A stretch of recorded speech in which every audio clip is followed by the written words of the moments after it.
соли 2014 дар ҷумҳурии исломии афғонистон майдони кишти маводи нашъовар қариб 20 000 гектар зиёд шудааст. бино ба маълумоти расмӣ дар соли 2013 дар ин кишвар 29 000 гектар ва дар соли 2014 дар майдони 224 000 гектар маводи мухаддир кишт шудааст. аксари он ниҳоли кӯкнор буда дар охири соли гузашта аз он 6400 тонна ҳосили афюн ба даст омадааст.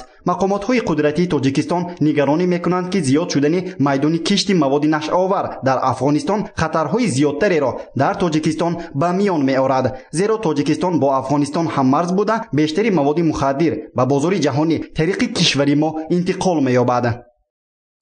вобаста ба мавқеи ҷойгиршавии ҷуғрофиёӣ яъне ҳамсоягӣ бо ҷумҳурии исломии афғонистон ки ба далели муноқишаҳои мусаллаҳонаи дохилӣ ва бесуботии сиёсӣ парвариш ва истеҳсоли мухаддиротро дар арсаи ҷаҳонӣ ба инҳисори худ табдил додааст, ҷумҳурии тоҷикистон дар саргаҳи таҷовузи мухаддироти афғонӣ қарор дорад.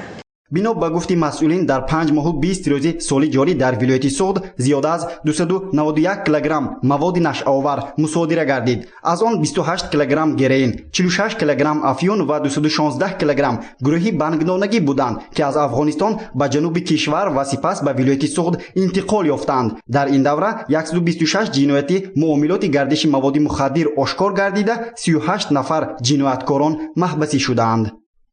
дар 5 моҳу 20 рӯзи соли равон зиёда аз 291 килограмм ва 566 грамм маводи нашъовар гирифта шудааст.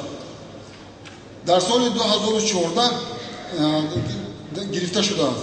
теъдоди ҷиноятҳо вобаста ба муомилоти ғайриқонунӣ маводи нашъовар ба қайд гирифташуда дар вилояти суғд дар 5 моҳу 20 рӯзи соли 2014 агар 126 нафарро ё 126 ададро ташкил дода бошад, дар 5 моҳу 20 рӯзи соли 2015